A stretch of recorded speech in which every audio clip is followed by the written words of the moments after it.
kujibu maswali kuhusiana na mashtaka yanayomkabili. Viongozi mbalimbali kutoka mrengo wa Azimio pia walifika hapa kuonyesha umoja wao na Maina Njenga. Namna gani? Kidogo tu sana. Shuka chini nikupe the rules of engagement. Mmoja baada ya mwingine, na Martha Karua alipofika kwa kuchelewa, alizuiliwa kuingia japo kwa muda mfupi tu. Jambo lililomghadhabisha kiongozi huyo na kulazimika kushuka kwa gari lake. Aliporuhusiwa kuingia, wafuasi wake Maina Njenga waliimba nyimbo za kitamaduni za kishujaa. Huku Njenga akiwa ndani ya makao makuu ya idara ya upelelezi na jinai kwa takriban masaa 4, mambo yalikuwa yameanza kuchemka nje ya lango kuu. Wafuasi wa Maina Njenga walianza kuzua vurugu wakitaka kumwona Njenga aliyekuwa ndani ya afisi za DCI. Maafisa wa usalama wakalazimika kutumia vitoza machozi kuwatawanya watu waliokuwa wanaelekea kwenye lango kuu. Hali ikageuka mguu niponye. Na baada ya masaa machache utulivu ulirejeshwa nje ya lango kuu la DCI, Maina Njenga akitolewa katika afisi hizo chini ya ulinzi mkali wa maafisa wa usalama.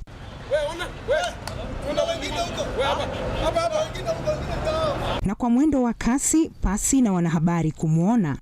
Wakili wake Njenga, Ndegwa Njiru, alipotoka kwenye afisi za DCI kwa mwendo huo huo wa kasi, alielezea wanahabari kwa kifupi tu kwamba hakujua alikopelekwa Njenga. Tumeenda kumtafuta. Na hapo ndani mkoa unaambia nini hapo ndani? Hakuna kitu tumefanya huko. Tumekaa huko chini peke yake, hawajatuongelesha. Jeremiah Kioni kwa upande wake akisikitishwa na jinsi serikali ilikuwa inamwandama Maina Njenga. Na jinai DCI wakiendelea kufanya uchunguzi wao, Maina Njenga atasalia kujua hatima yake tarehe 20 mwezi Juni. Audrey Cherotich, runinga ya Lookup. Shukran sana Audrey Cherotich kwa taarifa hiyo, akitueleza pale kuwa mambo yamechemka. Waziri wa usalama Kithure Kindiki mapema hii leo amezuru eneo la Shakahola ambapo shughuli ya uchunguzi wa mfumbojeni wa mili ya waathiriwa wa mfungo haramu imeanza. Takriban mili 129 inafanywa uchunguzi, huku waziri huyo akiwataka wanasiasa kutohitilafiana na uchunguzi unaoendelea dhidi ya mshukiwa mkuu Paul Mackenzie. Hadi kufikia sasa watu 241 wameripotiwa kuaga dunia, huku wengine zaidi ya 90 wakiokolewa. Mgeni njoo mwenyeji apone. Ndivyo walivyodhani wakazi wa Chakama alipowasili waziri wa usalama Kithure Kindiki katika eneo hilo hii leo, maombi yao yakiwa kuondolewa kwa makataa ya kutotoka nje majira ya usiku. Ila alipowasili Kindiki, all the measures that I had gazetted have been extended for another 30 days. I have already signed the necessary gazette notices for the extension of all those orders. That area known as Chakama Ranch, which includes the 800 acres, is a disturbed area. It's an active security operation area. It is out of bounds for everyone. Mpasuaji wa serikali Johnson Odwor hii leo aliandamana na waziri wa usalama Kithure Kindiki awamu ya pili ya upasuaji uking'oa nanga. The suspension that took place on Thursday of the exhumation exercise is meant to allow this post-mortem exercise of the 129 bodies that are here to make sure that we are able to free this hospital mortuary because it is of limited capacity. Mamia ya watu wakiripotiwa kutojulikana walipo, familia tofauti zikimwomba dua kuwa angalau wataungana na wapendo wao tena.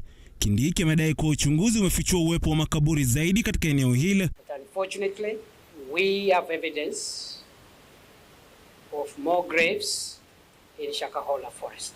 Takriban watu 241 wameripotiwa kuaga dunia, huku washukiwa zaidi ya 30 wakitiwa mbaroni. Uchunguzi zaidi ukionyesha kuwa huenda kuna watu zaidi walio uhai katika msitu huo wa Shakahola. We also believe there are more people, more victims who are holed up in that forest. And our experience in the last 2-3 weeks has shown some of the victims are attempting to escape from both the Mackenzie land. Aidha, waziri huyo usalama aliwaonya wanasiasa kutohitilafiana na uchunguzi kuhusiana na mauaji hayo ambayo aliyataja kama ukiukaji wa haki za kibinadamu. The worst thing we can do for the victims and their families is to politicize matters and in the process get away from the bullseye, which is to make sure two things. One, this never happens again. And number two, those who did this are brought to justice. Ian Keitani, Lookuptv. Naam, shukran Ian Keitani kwa taarifa hiyo. Tukizidi kusonga mbele, kwa siku ya 4 kamati ya bunge kuhusu fedha imeendelea kukusanya maoni ya Wakenya kuhusu makadirio ya bajeti ya mwaka 2023 na mwaka 2024. Hata hivyo, baadhi ya washikadau mbalimbali ambao walifika mbele ya kamati hiyo wameipinga bajeti hiyo, wakitaja kuwa ghali mno na kuitaka bunge kuifanyia marekebisho kupunguza ushuru. Shada Kareria na taarifa hiyo kwa kina. Kampuni ya kamare ya SportPesa ilikuwa ya kwanza kufika mbele ya kamati ya bunge kuhusu fedha kutoa maoni yake kuhusiana na makadirio ya bajeti ya mwaka 2023 na mwaka 2024. To contribute a minimum amount and then kampuni hiyo ilipinga bajeti hiyo ikidai kuwa kiwango cha ushuru kinachopendekezwa na bajeti hiyo kiko juu sana, hivyo kinaweza kulemaza kampuni za kamare nchini. Say that your winning is 1,300. You've just recovered essentially your capital and got an additional 300. So your winning is 300, and that's what has been happening in practice, and that is what has been subjected to tax. And so we are requesting that that definition of winnings be removed so that we remain with the status quo, which is taxing the winning element as has been defined by the High Court. Bajeti hiyo inapendekeza mchezaji kamare kukatwa kiwango cha 20% cha pesa atakazoshinda baada ya kushiriki mchezo huo. Kampuni hiyo ya SportPesa ikisema kuwa hatua hiyo itapelekea Wakenya kukoma kushiriki mchezo huo. Now, in terms of winnings and advertising, really, when you win and you're taxed at 20%, we are saying it's the betting companies that incur that cost eventually, because I have won 1 million shillings, I expect to see 1 million shillings in my bank account. And that's the reason why we are saying it's really a multiple taxation. Shirika la viwanda vya madawa nchini na kampuni za uagizaji zililalamikia ongezeko la ushuru katika uagizaji wa vifaa vinavyotumika katika utengenezaji wa dawa, wakisema kuwa hatua hiyo itahujumu juhudi za kupiga jeki viwanda humu nchini. Plus attract at least another 10 factories to be set up. That is possible. That's the vision, that's the dream, and it's very much in our grasps.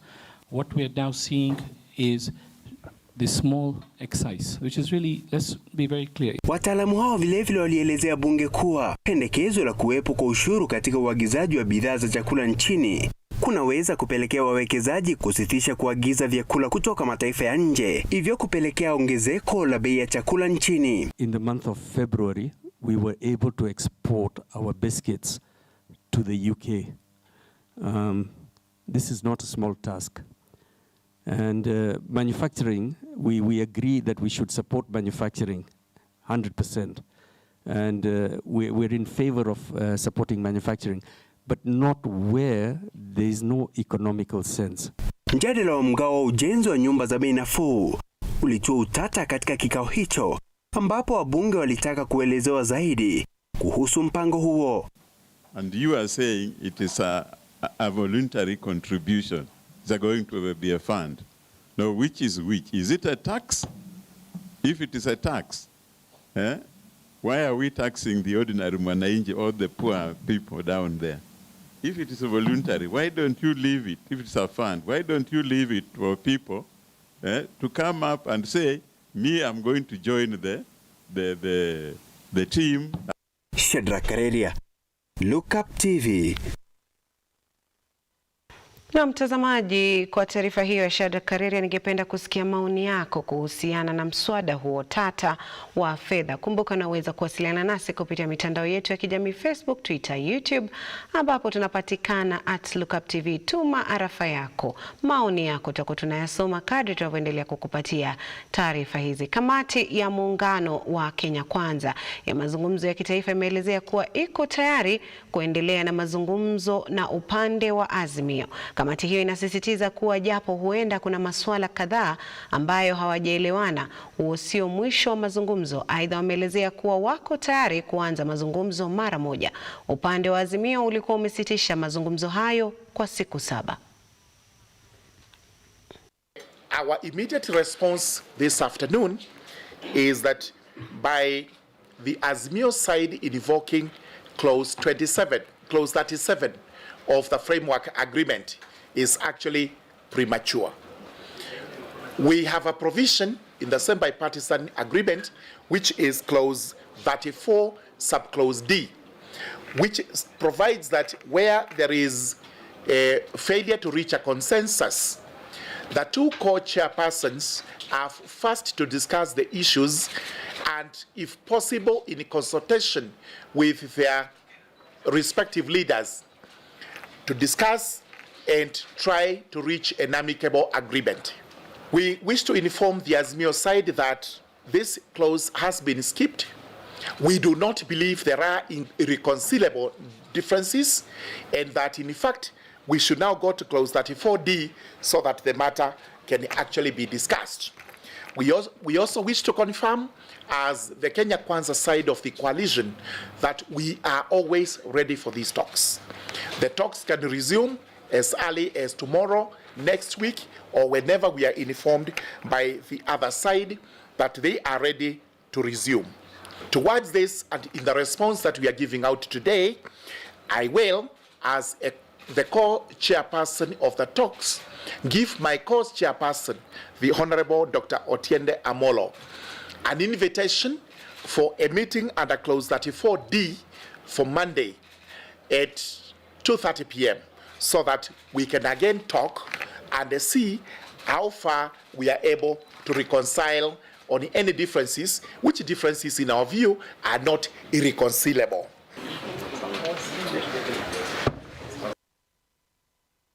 Naam, tukifululiza hadi kaunti ya Kericho ni kuwa gavana wa kaunti hiyo Eric Mutai sasa ameitaka serikali kunasa viongozi ambao wanatoa maneno ya uchochezi kwa vijana katika kaunti ya Kericho na Bomet yanayopelekea uvamizi wa viwanja vingi vya chai eneo hilo. That whoever politician, beginning from me as the governor, senator and everybody else, if we are making inciting remarks to our people, if we are politicizing violence and glorifying it, we have expressively requested our commissioner to arrest them very fast. Even if it is me, they arrest them very fast. So that as we arrest those who are demonstrating, we also arrest politicians who are financing, who are sponsoring, and who are leading to incitement. And we have all repented and said that this Kericho belongs to all of us. We want to work as a team, and we are calling upon the Facebook users. The Facebook users, use your social media properly. In fact, preach peace. And we are also, as our commissioner and the commander, when you post a statement that leads to incitement, PR police will come for you. As they come for me, they will also come for you. Tumesikizana na polisi. Sisi kama viongozi, we will not stand with you if you are a hooligan. We will leave you to the hands of police. And this is a very bigger matter. This can be a bigger matter than all of us may think. You know, the people we are dealing with, they also happen to be the buyers, majority buyers of our tea outside there. So you may look at it in a very simple manner, but tomorrow they might say, we are not buying your tea. Where will you take your tea? In Kericho, KTD and Findays. So we want to say, we agree there are issues that our youths have, and we have agreed, as Senator has read, that we want to seek some dialogue. Kazi yetu sisi kama viongozi kuona ni njia gani tutaafikiana mpaka wananchi waweze kupata kazi bila ya sisi kuwafukuza ama kufanya jambo ambalo litaumiza uchumi wetu sisi kama Kericho. Na ukisoma ile task force report, kuna recommendations ambazo tulikuwa tumepeana. Ndiposa tumekutana hapa siku ya leo. Tunataka tuzungumze kwa sauti moja kama viongozi. Tuambiane Kericho ni nyumbani yetu. uchumi wa Kericho ni wetu sisi wote. Tukijenga tunafaidika sisi wote. Ikiharibika si tunaumia sisi wote. Know very well that the land belongs to the people. But at this point in time, we must also attract investment. Investors must come and do good business within our borders. And that's why His Excellency the Governor of Bomet is advocating for a peaceful process on Na mtazamaji, baada ya taarifa hiyo, dakika 17 zimepita tangu saa 1 kamili. Ni wakati ambapo mimi na mwenzangu Filista Dundo tutakuwa tunachukua mapumziko kidogo. Kumbuka, unaweza kuwasiliana nasi kupitia mitandao yetu ya kijamii, Facebook, Twitter, YouTube, ambapo tunapatikana @Lookuptv. Kumbuka vile vile taarifa hizi zinapeperushwa kupitia GoTV na Star Times. Usiende mbali.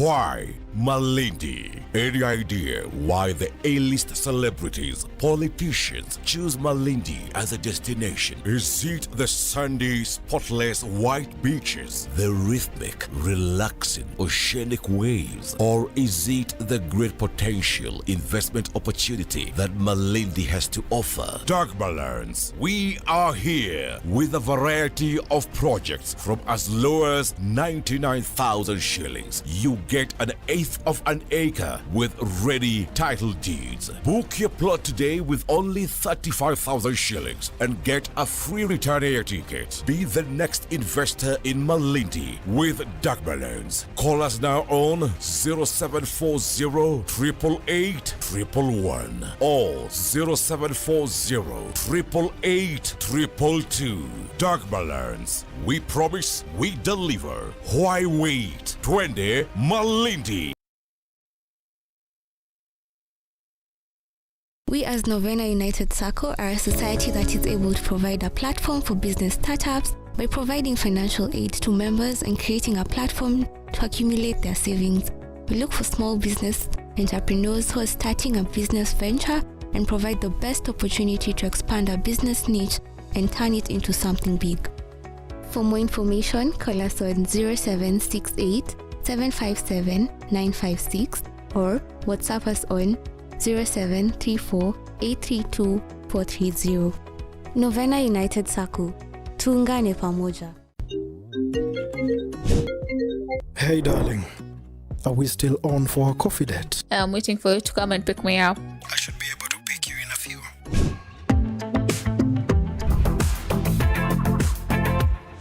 It's a coffee yogurt date? It's not just a yogurt. It's royal coffee yogurt.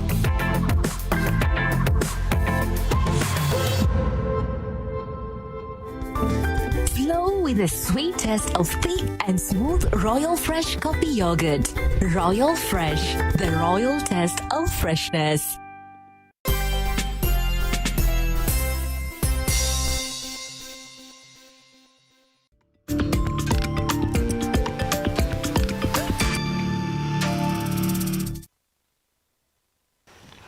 Rais William Ruto amefungua rasmi chuo cha mafunzo ya kijeshi huko Karen. Akizungumza wakati wa ufunguzi, Ruto ameelezea kuwa kutakuwa na vifaa vya kutoa mafunzo vya aina yake. Hatua hiyo akisema itahakikisha maendeleo ya uwezo zaidi wa kushughulikia changamoto za kisasa zinazoikabili kikosi hicho. Aliongeza kuwa mafunzo haya yataongeza zaidi juhudi za serikali katika kutekeleza mikakati ya serikali ya usalama. I commend, in particular, the fact that each year, for more than 2 decades now, the quality, rigor, and the impact of the college's programs have continued to attract participants from the Kenya Defence Forces and their counterparts from Africa and beyond. Additionally, an increasing number of government ministries, departments, and agencies are taking up the opportunity offered by this college to enhance the competencies of their senior officers and increase effective understanding of national security imperatives and strategic thought outside the mainstream national security services sector. I also wish to express my appreciation on the role and achievement of the National Defense College, an institution that has consistently maintained an admirable record and continues to make significant contribution towards positively shaping Kenya's national security and overall development agenda. Since its inception in 1997, it has sustained a magnificent tradition of providing world-class training and research on national security policy, including strategy. The National Defense College has grown steadily, year after year, and has attracted continuously increasing numbers of participants, such that this graduating cohort, with 70 participants, is the largest course so far. This is highly encouraging and commendable. I am also pleased to note the widening international reach by the college, especially in Africa, which attests to the growing appetite throughout our continent for common approaches to regional and national policy and strategy. During the course, we have dived deep down, flipped and reflected on Dr. Mashua's subterranean strategy formulation and implementation, Dr. Momonzau's theory of why the colonial masters could not move the Egyptian pyramids to the Europe, and the phraseology of grand strategy, intermestic and intermesticity of Professor Nwagiru in international crisis management. We have learned from the Chief of Defense Forces that decision-making is the key to success and is the function of leadership. Na kwenye mseto wa kaunti, watu watatu wamefariki kutokana na ugonjwa kipindupindu katika kipindi cha wiki moja iliyopita huko Siaya. Akizungumzia katika afisi yake huko Siaya, Daktari Martin Onyango amethibitisha kuwa vifo hivyo zaidi ya visa 90 vimeripotiwa.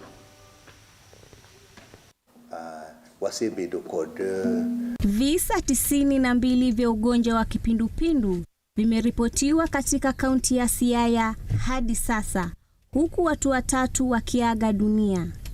Aidha, serikali ya kaunti inapania kuongeza wahudumu wa afya zaidi. I think for now the issue at hand, which we are all aware of, relates to the cholera outbreak, which we announced on 20th of April. Statistically speaking, up to date, which is 24th of May, we have had cumulatively a total of 92 cases, and as we speak now, majority of these 92 cases have been treated and discharged, and currently there are only 9 in our facilities who are undergoing treatment and are stable. Kwingineko, jamii na idara tofauti za kutetea haki za watoto wamekusanyika kusherehekea maadhimisho ya kitaifa ya watoto waliopotea huko Shalom Center, kaunti ya Nairobi. Siku hii hutoa mafunzo kwa wengi na jinsi ya kukubaliana na visa kama hivyo. Today we are here celebrating the International Day for Missing Children. This is a day that is celebrated internationally, worldwide, to create awareness on missing and found children. And the event for today, which is normally celebrated on 25th May of each year, the theme is that strengthening the family and the community for missing children. Na hatimaye, kijana wa miaka 21 katika kijiji cha Etono, kaunti ndogo ya Gucha, amechomwa moto na jamaa zake wa karibu kwa tutuma za wizi wa spika ya muziki almaarufu subwoofer wakati wa mkesha wa mazishi. Leo asubuhi tumepatana na kisaga ambaye ni mbaya sana. kuna kijana ambaye anaitwa Bob, kwao ni hapa nyumbani pande hii ya Getheri. Amefanya kitu mbaya sana kwa sababu amechoma kijana mwingine hapa ambaye ni kama ndugu yake nyumbani. Amemchoma, amemwagia mafuta ya taa, that is paraffin, kisha akamwakisha moto, baadaye akamwagia maji baridi. Polisi wanaendelea na uchunguzi wa mauaji hayo. Lydia Mweri, Lookuptv. Naam, shukran Lydia Mweri kwa taarifa hiyo. Wakazi kutoka kaunti ya Nyandarua sasa watanufaika baada ya bodi ya udhibiti wa maji kufutilia mbali malipo ya maji ambayo hayajatumika. Baadhi ya viongozi kutoka kaunti hiyo wameunga mkono hatua hiyo, wakisema kuwa wakazi wa Nyandarua sasa watapata afueni kutokana na kanuni hiyo mpya. Na babu yako. Akizungumza katika mkutano wa mashauriano kuhusu marekebisho mapya ya ushuru, afisa kutoka bodi ya udhibiti wa maji Terry Misheni alibainisha kuwa hakutakuwa na malipo kwa matumizi sufuri ya maji kama ilivyokuwepo hapo mbeleni. Tumezingatia sasa hakuna kulipia maji kwa kitu chochote, kwa maji yoyote ambayo hautumii. There is no charge for zero consumption.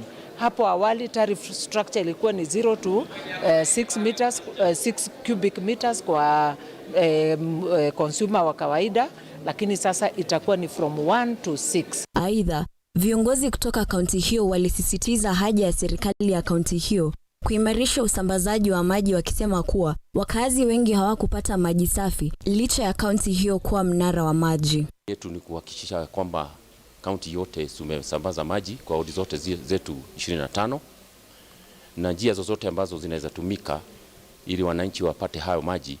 Sisi kama county government tunaishikilia kabisa.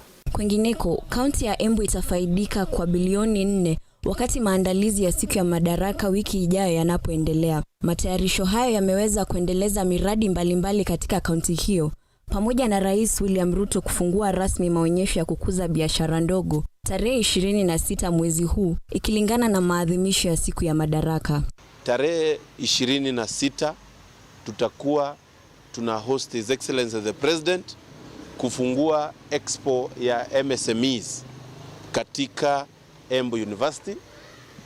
Tarehe 27 tutakuwa na pia Prime Cabinet Secretary Musalia Mudavadi, ambapo tutakuwa tuna host pia yeye katika expo. Pia tarehe 30 tutakuwa tuna host His Excellency the Deputy President katika hiyo expo na maneno zingine. Hatimaye kampuni ya Biofoods Limited sasa imekuwa kampuni ya kwanza nchini Kenya katika sekta ya chakula na vinywaji kuthibitishwa na shirika la B Corp. Kampuni hiyo inayojishughulisha na utengenezaji wa bidhaa za maziwa imekuwa moja kati ya kampuni 60 zenye udhibitisho huo Afrika. Haya yanajiri baada ya kampuni hiyo kuweza kufikia viwango vya masoko ya kimataifa. Juliet Chepkoech, runinga ya Lookup. Na kwenye spoti, siku ya pili ya mbio za majeshi imeendelea hii leo katika uwanja wa Ulinzi. Mwanaspoti wetu Robert Chacha amehudhuria hafla hiyo na kutuandalia taarifa ifuatayo.